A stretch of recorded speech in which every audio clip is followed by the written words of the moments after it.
Hi, it's Edward, back with another video. Please take a moment to click the thumbs up button below and consider subscribing to the channel. Please also share this video via social media and with your friends via email. Thank you for your support. Today, I read several financial news articles. I've included links to the articles in the description below. I encourage you to read the articles to support the authors and news sources. As a private American citizen, I'd like to report and share my transformative thoughts through commentary regarding small sections of these articles that are of public interest. Today, I read an article on Yahoo Finance put out by MoneyWise and written by Sarah Lewis titled, "The Government's Not Going to Save Them. Susie Orman just warned of a looming financial pandemic. Says Americans have no one else to rely on. Here's what she means and how to prepare." Now, before I get into this article, there have been some viewers in the past who have said they don't like Susie Orman. If you feel this way, I'd encourage you to read her story sometime. You can go to susieorman.com and read about how she went from being a waitress who aspired to open her own restaurant to losing money earmarked for her future restaurant with a broker at Merrill Lynch who filled out paperwork to make it look like she could afford to risk losing money in speculative options. She then went on to earn her Series 7 and become a stockbroker at Merrill Lynch. While there, she figured out what the person had done with her money previously, and she ended up suing Merrill Lynch and winning. She got all of her money back plus interest. She has a great story, and she really has worked hard for what she has achieved in life. I encourage you to read her whole story before criticizing her. I, for one, really like individuals who were able to make something of themselves through hard work and overcoming a variety of obstacles. Anyway, getting back to the article today, Susie Orman was interviewed about credit card debt eclipsing $1 trillion for the first time ever. With regard to Americans thinking that someone is going to bail them out if they get into financial trouble, Susie Orman said, and I'll quote, "The government's not going to save them. The economy's not going to save them. They're going to have to be their own financial vaccine, so to speak." As per the author of this article, Susie Orman believes that if you want to continue going out and having fun or get yourself out of the paycheck to paycheck cycle, you're going to have to save yourself. I think this advice is spot on. I agree 100%. You need to look out for numero uno. In my opinion, far too many people think things will always be the way they are now, and I think that is incredibly foolish. We have experienced relatively good times in this country since QE started after the 2008 Great Financial Crisis. The Fed has kicked the can down the road for a long time now. How long do you think they can keep it all from unraveling?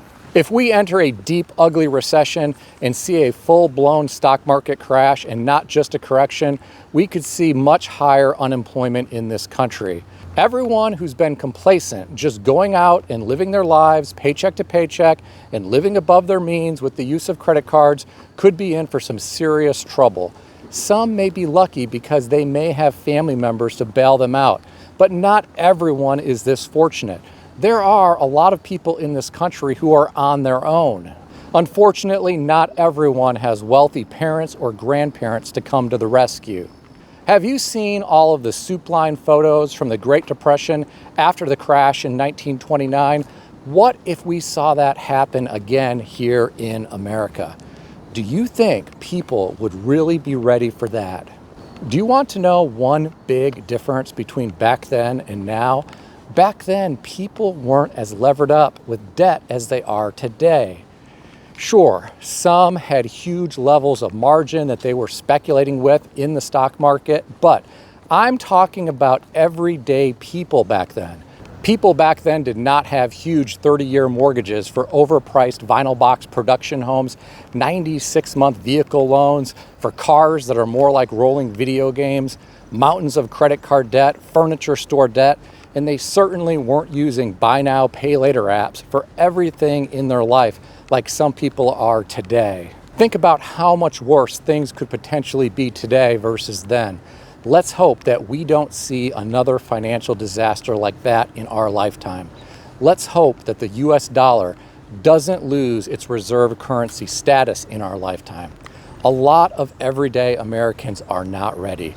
Not even close to being ready, in my opinion. Far too many people are just going out and having fun, living paycheck to paycheck, just like Susie Orman talks about. It's scary from my perspective. Susie Orman goes on to say, what if I tell you that 75% of the people in the US don't have $400 to their name in case of an emergency? On the whole, ordinary human beings in America today are living paycheck to paycheck, and they're not doing well at all, in my opinion. Well, I couldn't agree more with Susie Orman. Many everyday Americans are not doing well. They just look like they are doing well. You see them living in their new house, driving their new car, talking on their new iPhone 15 Pro Max, wearing their name brand clothes and name brand shoes, but it's all a facade. It's all made possible because of credit. Many everyday Americans are barely able to pay for it all, even with two incomes. If one adult family member gets laid off, it may be game over. Since many people don't have an emergency fund and unemployment benefits only last so long, the house of cards may blow over. For those without rich parents or grandparents to bail them out, what do these people do? I feel bad for the children in this situation. Some may be traumatized for the rest of their life. Think about how many older people that you may know who lived through the Great Depression. Think about how careful they have always been with money and how frugal they have been. Many reflected on those dark financial times and remember the pain. Many positioned themselves financially later in life to weather the storm in the event it ever hit again. Many younger generations today are not doing this. They are living for today like the world will always be rainbows and sunshine. It is completely scary in my opinion. According to the article that I'm referencing today, Susie Orman talks about what people need to be doing to get their finances under control. She mentioned making a budget, paying off debts, consolidating debts, and saving for an emergency fund. I couldn't agree more with all of this. One thing not mentioned in this article is living beneath your means in order to accomplish all of this. In my opinion, more everyday Americans need to live beneath their means so they can free up extra cash to pay off their debts and build an emergency fund. This may mean no more expensive sporting event tickets, no more Taylor Swift tickets, no more dining out at expensive trendy restaurants, no more expensive electronic gadgets, no more plastic junk ordered online. Live frugally and get your financial life in order as soon as possible. Now, I realize some people are already living beneath their means and they can't cut out expenses anywhere. Well, this might mean you need to look for a part-time job or start a small business to bring in more money. I just think it is so important to prepare for the unexpected. I read some comments beneath this article and some were very interesting. I'll share some of them with you. One commenter writes, "Spend under your earnings no matter how much it hurts." The next commenter writes, "No need to follow the US government example." So true, my friends, so true. What do you think about all this? Share your thoughts in the comment section below. Do you know people who are living paycheck to paycheck who won't be prepared if we encounter some type of financial event here in our country? If so, let me know about it in the comment section below. I read another interesting article today on Yahoo Finance put out by Go Banking Rates and written by John Cesar titled, "Jaspreet Singh, the auto loan bubble just got worse." According to the author, this is the case because 6.1% of car loans are now 60 days delinquent, which is the highest rate since 1994. Meanwhile, subprime auto loans now charge rates of about 21%, which are extraordinarily high.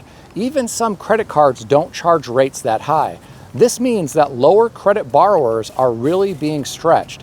20% of borrowers now have car payments over $1,000 per month. That doesn't even factor in added expenses like insurance, gas, maintenance, oil changes, and so on.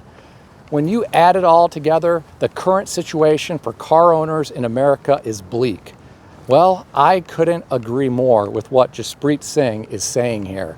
I'm surprised he didn't mention the fact that student loan payments just resumed, which means approximately 44 million Americans now have to figure out how to keep making those car payments and making their student loan payments at the same time.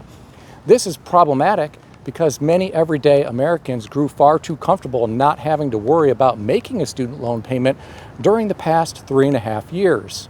Some people are going to struggle. What happens then? Well, let me tell you what I think. I think a lot of people are going to continue driving their vehicles until the repo man comes looking for them. Then, once the vehicles are repossessed, their credit will get trashed and they will have an even more difficult time living life without access to credit to bridge the gap between what they bring home in their paycheck and what their costs of living are on a monthly basis. This could get very ugly for some everyday Americans. Now, the author of this article goes on to say that the total amount of outstanding credit card debt is also at its highest level ever, at over $1 trillion. All of these factors show that Americans are having trouble managing high interest rates, high inflation, and instead are putting purchases on their credit cards. Now, I think many everyday Americans are going to let this credit card debt get out of hand, and they could be put into a situation where they truly struggle. Many will simply not be able to keep up with it all. I think it could end in disaster for many everyday people. Keep in mind the level of interest being charged on credit cards right now is the highest level it has been in many, many years. It will simply not be sustainable for a lot of people. The author of this article ends by referencing Jaspreet Singh as saying, "Prepare yourself financially for what's likely to be an increasingly difficult economic situation." Well, I couldn't agree more. Get your financial affairs in order, ladies and gentlemen. Be prepared for the storm clouds if and when they roll in. Be ready to batten down the hatches so you don't disappear off the radar and go down like the Edmund Fitzgerald did in Lake Superior on November 10th, 1975. What a tragic event that happened that evening. That ship went off the radar and sank incredibly fast. Don't let your life sink incredibly fast because of your financial situation. What do you think about all this? Share your thoughts in the comment section below. If you've paid off your debt and built up a war chest for the unexpected, tell me how you did it in the comment section below. Please keep in mind, nothing in this video is financial advice or advice of any kind. If you need advice, seek advice from a qualified professional in good standing who puts your interests first and foremost. If you enjoyed this video, consider subscribing to the channel.